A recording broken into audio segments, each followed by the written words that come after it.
मुश्किल से ये भगवत चर्चा करने का, भगवत स्मरण करने का, भगवत भजन करने का सौभाग्य प्राप्त होता है।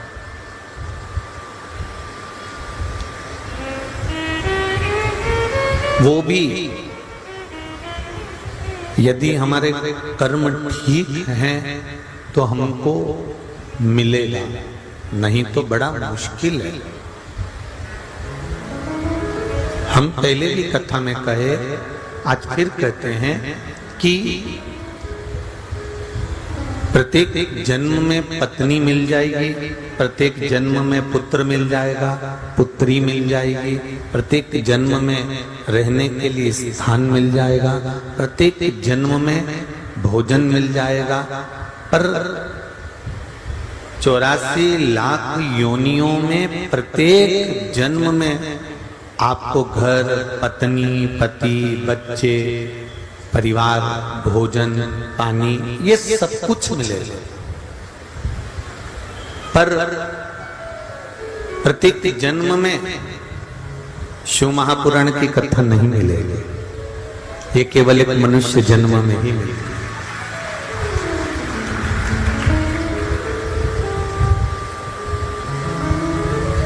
और कोई जरूरी नहीं है कि मानव का जन्म वापिस समय मिलेगा कि ना मिलेगा, इसको किसने देखा, किसको मालूम।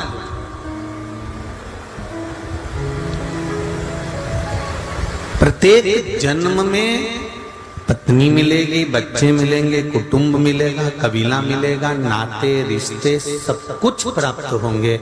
प्रत्येक जन्म में भोजन भी मिल जाएगा। पर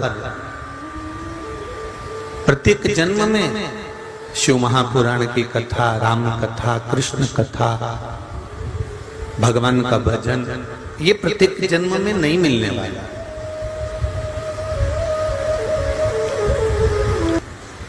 और इतनी मुश्किल से अगर नरतन मिला है, इतनी मुश्किल से यदि मनुष्य का शरीर मिला है और उसको यूं ही गवा दें हम, ऐसे ही छोड़ दें हम, तो हमारा जीवन व्यर्थ है।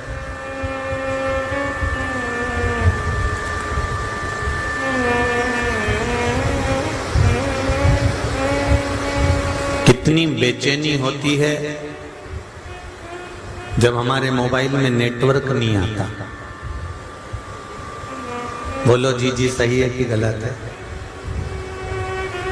हमारे मोबाइल में नेटवर्क नहीं आता तो कितनी बेचैनी होती है कि अब मैं व्हाट्सएप कैसे चलाऊं, ने फेसबुक कैसे चलाऊं, ने यूट्यूब कैसे चलाऊं, ने इंस्टाग्राम कैसे चलाऊं।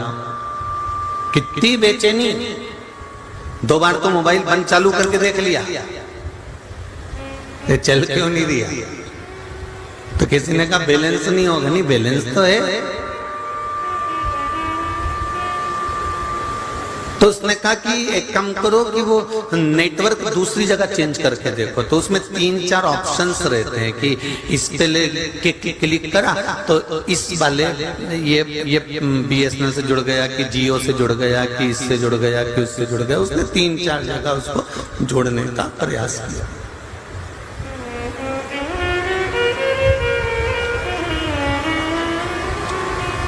इसके बाद भी अगर बैलेंस, इसके बाद भी अगर नेटवर्क नहीं मिल रहा तो फिर मन में सोचा एक काम करती हूँ, अपनी बिल्डिंग में जो दुकान वाले का वाईफाई लगा है ना, उससे कनेक्ट कर लेती हूँ।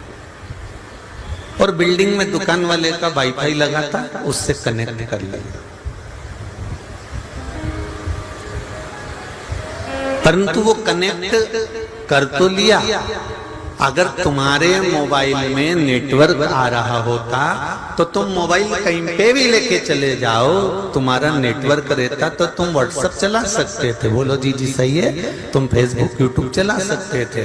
पर तुमने जिसकी बिल्डिंग में से, जिसके वाईफाई में से कनेक्ट करा है, तो वो केवल यहीं चलेगा, दूसरी जगह गए, बोलो जम के बोलो, बंद हो जाएगा।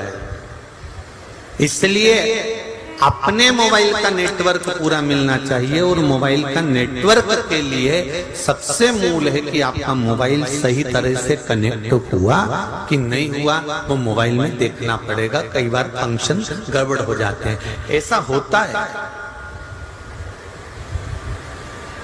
हम मंदिर जाते हैं तब हमारे मन में शांति रहती है, हम तीर्थ जाते हैं तब हमारे मन में शांति रहती है, जब हम कहीं पवित्र स्थान पर जाते हैं तब हमारे मन में शांति रहती है, जब हम कथा में जाते हैं तब हमारे मन में शांति रहती है। और जैसे ही कथा में से निकल कर गए, जैसे ही मंदिर से निकल कर गए कि वाईफाई का नेटवर्क बंद हो जाता, फिर हमारे मन में शांति नहीं रहती। घर पहुंचे और फिर वही काम, लोभ, विषय, वासना, आसक्ति, तृष्णा।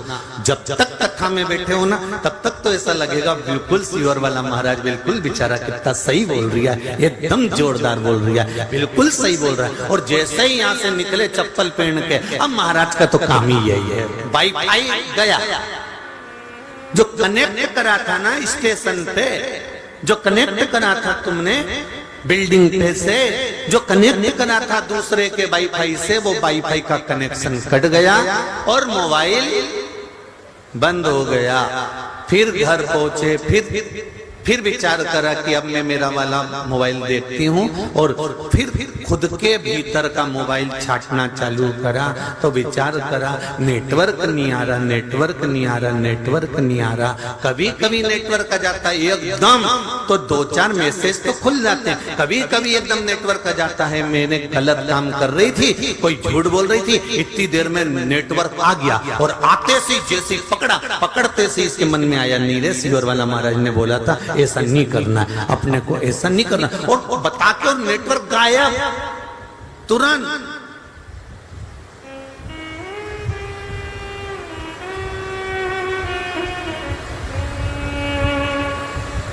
एक निवेदन है, दूसरी जगह के वाईफाई से कब तक अपना मोबाइल कनेक्ट कर रखोगे? बोलो, ईमानदारी की बात है। आप तो चलते फिरते मोबाइल ये शरीर है, इसलिए इसको अपने बल पर कनेक्ट करना बताओ। उस ईश्वर से ऐसा इस शरीर को और इस आत्मा को जोड़ लीजिए कि फिर वाईफाई इस कनेक्शन को जोड़कर रखना। सारी समस्या का हल एक लोटा जल। ये एक लोटा जल नहीं है, ये पूरा नेटवर्क है ऊपर से नीचे तक का। आप मंदिर जाती हो, एक लोटा जल समर्पित करती हो, वो एक लोटा जल समर्पित करना और उस जल का स्मरण करना कितना सुखप्रद हो।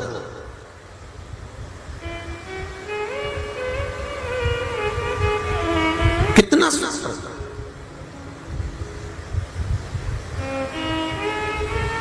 एक पत्र आया है, जरा ध्यान दीजिए।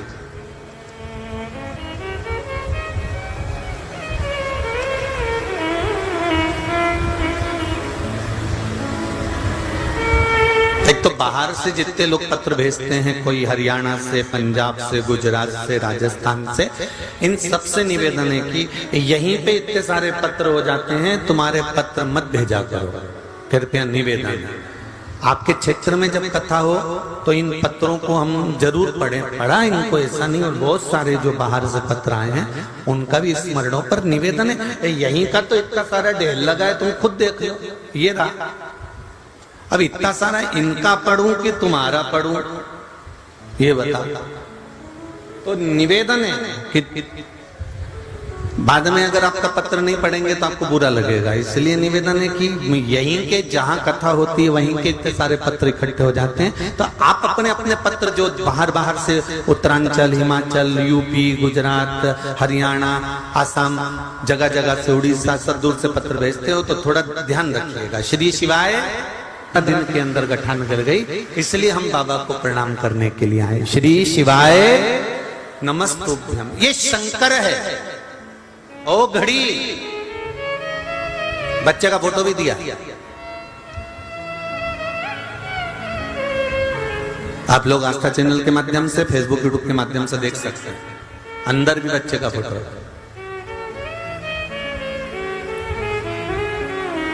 तेरी कृपा बिना न हिले एक भी अणु, लेते हैं श्वास तेरी कृपा से तनो तनो।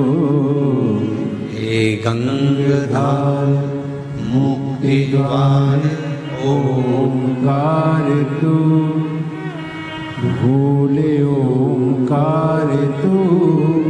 आयो शरण तिहारी शंभु तार तार तू। बखान क्या करूं मैं राखों के ढेर का, चपटी भगोत में खजाना कुबेर का। महाराज आप उसका विश्वास रखकर, हृदय रखकर, चित्त रखकर आप उसको एक चावल का दाना भी चढ़ा रहे हो तो वो क्या दे रहा है आपको मालूम नहीं पड़ पाएगा।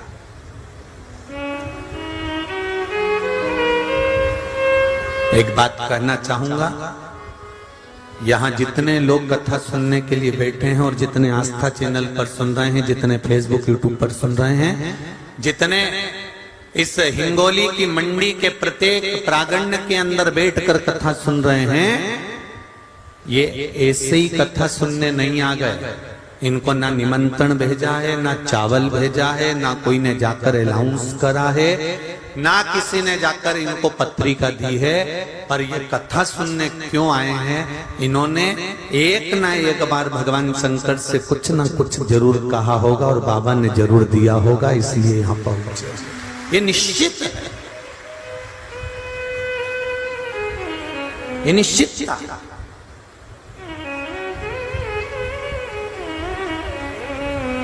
उसने कृपा करी है, तभी तो हम यहां बैठे हैं।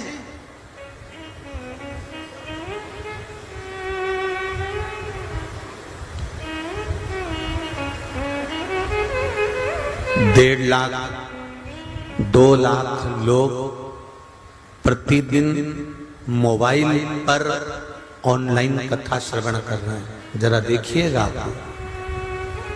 और यहाँ 2-2, 3-3 लाख लोग रोज कथा श्रवण कर रहे हैं। टीवी पर आस्था चैनल पर करोड़ों में लोग कथा सुन रहे हैं। अगर इतनों में से 1% भी भगवान अगर किसी के दुख का हरण कर रहा है तो मेरा शंभु बहुत बड़ी कृपा कर रहा है। इससे बड़ा क्या करना हमको?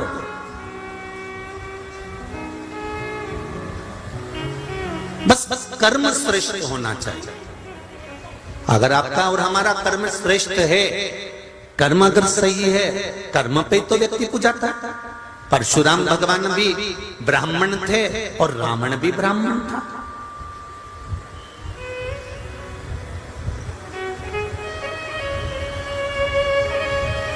रावण भी शंकर भगवान की आराधना करते थे और परशुराम भगवान भी शंकर की आराधना करते थे। बोलो सही है कि गलत? रावण भी तप करता था और परशुराम भगवान भी तप करते थे। रावण भी साधना करता था और परशुराम भगवान भी साधना करते थे। परशुराम भगवान भी ब्राह्मण थे और रावण भी ब्राह्मण था, पर दोनों में कर्म पूजा गए। रावण ब्राह्मण था पर एक कर्म ऐसा कर गया कि चौराहे चौराहे पर उसका पुतला जल रहा है, और परशुराम भगवान ऐसा कर्म कर गए कि मंदिर के अंदर पूजा रहे हैं। ये कर्म पूजा। ब्राह्मण दोनों हैं, दोनों ब्राह्मण हैं, पर ये दोनों का जो कर्म है, ये दोनों जो कर रहे हैं, दोनों के कर्मों की प्रधानता है। एक अच्छा कर्म करे, धनुष भी लेकर गए तो राजा जनक जी के सामने शंकर के धनुष को दे दिया। धनुष लेकर पहुंचे तो राजा जनक को प्रदान कर दिया। धनुष लेकर पहुंचे तो जग कल्याण का कार्य किया। और रावण ने अपनी सत्ता बनाने के लिए, अपना वैभव बनाने के लिए, अपनी प्रतिष्ठा बनाने के लिए अहंकार के शब्दों का संबोधन किया। अपनी वाणी को अभिमतता से लिप्त कर कर छोड़ा।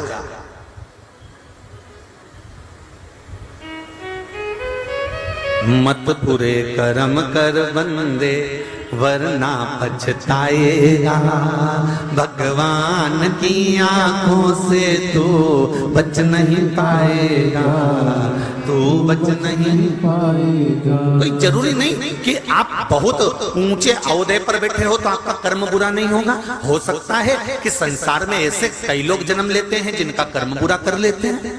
बहुत विद्वान से विद्वान भी विद्वत्ता में लिप्त होने के बाद भी कर्म बुरा कर जाते हैं। रावण में क्या कमी थी?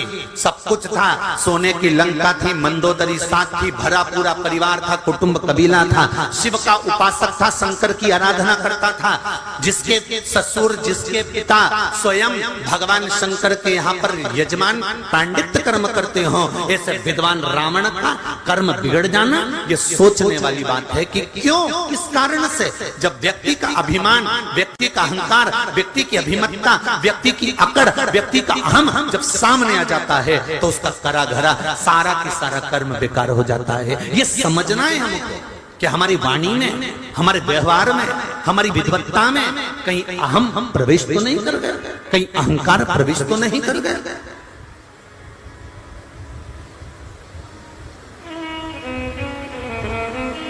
महिला मंडल की अध्यक्ष बन गए। अभी तक तुम भाभी जी थे, अभी तक तुम जीजी थे, अभी तक तुम काकी जी थे, अभी तक तुम चाची जी थे, अभी तक तुम बुआ जी थे, अभी तक तुम नानी जी थे। जैसे ही पद मिला, पद मिलते से तुम्हारे को थोड़ा सा अभिमान आ गया। अब कोई कह भी रहा है तो तुम मुझे जानती नहीं हो क्या? मुझे में अक्ल नहीं है? मैं अध्यक्ष हूं।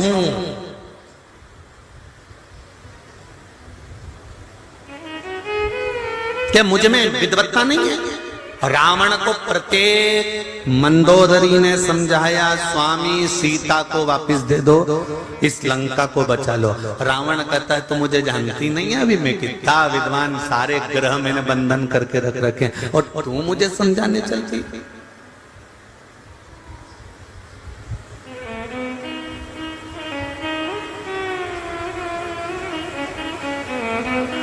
तो मुझे समझाने जा रही है। बहुत ऊंचे अवधे पर बैठने के बाद भी अगर अहंकार तुम्हारे साथ में है तो समझ लो कि तुम्हारा विनाश निश्चित है, विनाश निश्चित है।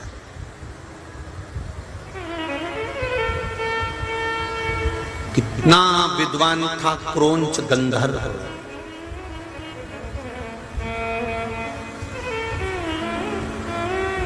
कितना विद्वान था क्रौंच गंधर्व। कहते हैं क्रौंच गंधर्व अगर कोई गलत काम करता था तो उसको रोक देता था। ए तुम क्या कर रहे हो, क्या कर रहे हो तुम?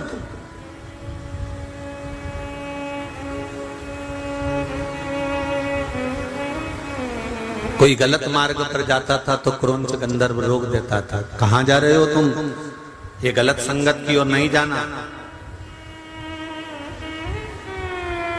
गलत मार्ग पर नहीं जाना। क्रौंच गंधर्व जो देवताओं के पास में रह रहा है, इंद्र की सभा में बैठता है। क्रौंच गंधर्व जो देवताओं की सभा में बैठकर सबको नीति का पथ दिखाता है। क्रौंच गंधर्व जो अच्छी जगह पर बैठकर लोगों का मार्ग निश्चित करता है। क्रौंच गंधर्व जो सब अप्सराओं को भी एक बात कहता है कि गलत पथ पर मत जाना, अप्सराओं को भी समझाता है। वो क्रौंच गंधर्व की बुद्धि कहां गई थी जब शोभरी ऋषि के घर में प्रवेश कर गया?